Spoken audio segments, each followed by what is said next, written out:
Hello po, good evening po sa ating lahat. Welcome po sa ating gawain.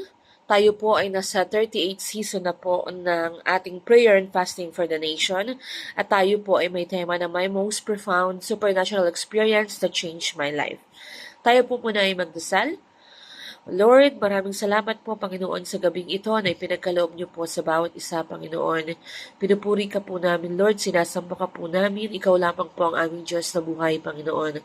Lord, maraming salamat po sa opportunity at privilege po, Panginoon, upang makapakinig po ulit ng inyong mga salita, Panginoon. Lord, nawa po ang mga salitang ito, Panginoon, ay umabot pa po, Panginoon, sa mga taong hindi pa po nakakakilala, Lord. Upang, Panginoon, ay mabigyan po sila ng inspirasyon, Lord, upang makakilala rin po siya sa inyo, Panginoon. Lord, maraming salamat po, Panginoon, sa buhay ng bawat isa, Panginoon. Gamitin niyo po ako, Lord, upang makapagbigay po ng inspirasyon, Lord, at magamit po ito sa everyday life, Panginoon. Maraming salamat po. We praise you, Lord, and we bless you. In Jesus' name we pray. Amen. Ayan, ang ating pong ulit topic is my most profound supernatural experience that changed my life. So for me, ang ibig sabihin po ng supernatural is anything that that science cannot explain, like demons, God, Holy Spirit, visions, dreams.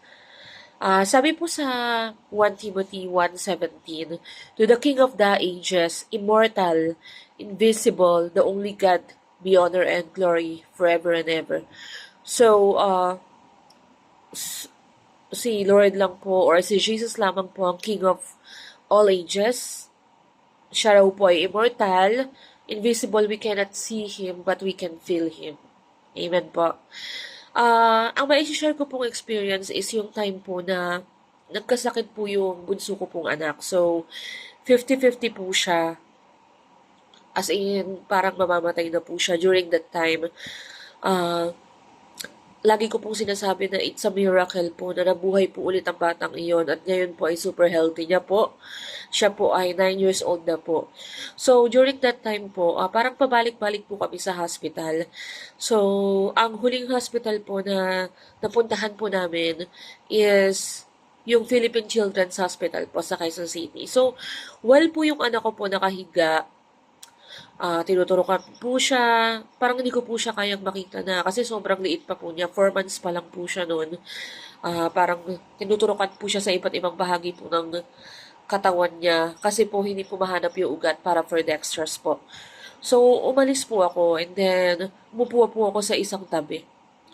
And I pray to God. So, parang kinausap ko po ang Lord na sabi ko, Lord, nagtitiwala po ako sa inyo na alam ko po na ang mga pangyayaring ito ay inaalaw niyo po at alam ko pong may itinuturo ka po sa akin. So, sa pagpapray ko, maya-maya naiiyak na po ako. And then, there's something na mainit na, ewan ko, hindi ko maintindihan na parang yumayakap sa akin. Na parang sinasabi na, dito lang ako, hindi kita iiwan, magtiwala ka lang. So, parang grabe, hindi po ako makabitaw na parang may naririnig po ako sa paligid na tumatawag sa akin. Pero, nandun pa rin po ako. Parang kinakausap ko pa rin po siya, patuloy pa rin po ako. Tapos, hagulhol po ako ng hagulhol. So, parang lahat po ng sakit, pagod, ay naibsan po doon po sa pagkakaupo kong yun sa isang tabi. So, after po noon, parang yun nga, natapos na po yung prayer ko. Naupo pa po ako tapos parang nung nakaupo po ako parang I feel comfortable po. Parang naibsan po lahat ng sakit at lahat po ng problema. Parang wala pong nangyari ganun. Tapos naisip ko, oo nga pala, nasa hospital ako. Tapos binalikan ko po yung anak ko. Pagkabalik ko po, okay na po, na dextrose na po siya. And then, nakuha na rin po yung mga test. Sobrang tagal ko po palang nawala. Tapos po, kinahaponan po nung nagpunta na po yung doktor. Ang ganda po ng balita niya sa akin na yung anak ko daw po is hindi po malala yung sakit niya. So, parang makukuha po siya sa gamot.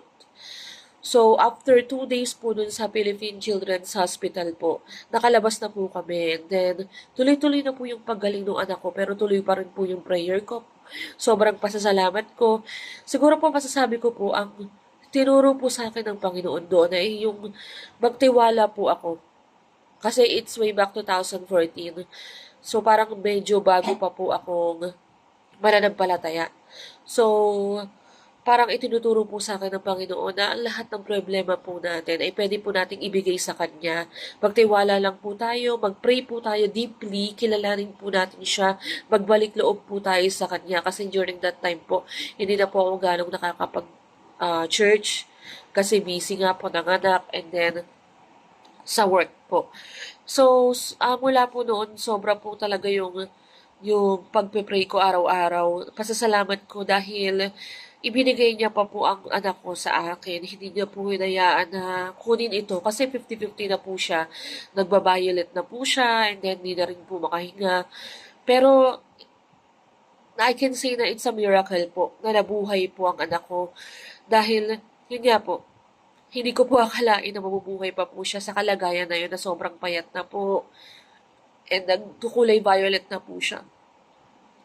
Sobrang saya ko po mula po noon.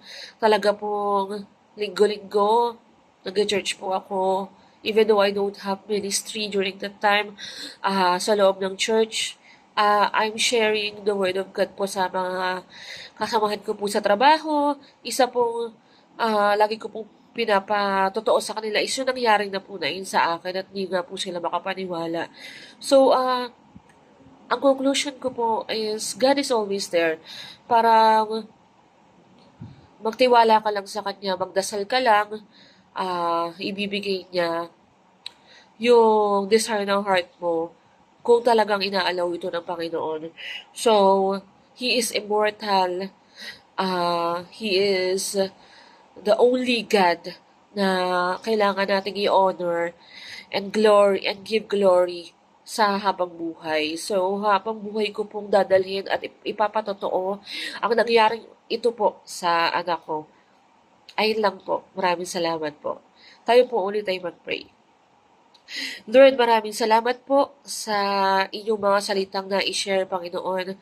Nawa po, Panginoon, ay makita ka po ang inyong glory, Panginoon, sa nangyaring ito sa buhay ko, Panginoon. Maraming salamat po, Lord, sa opportunity, Lord, na ma-share po ito, Panginoon. Alam ko po, Lord, na may purpose ka po sa bawat isa, Lord. Alam ko po, Panginoon, na inaalaw mo pong mangyari ang bawat problema, Panginoon, na naranasan po ng bawat isa. At alam ko po, meron ka pong itinuturo, Lord. Maraming salamat po, Panginoon.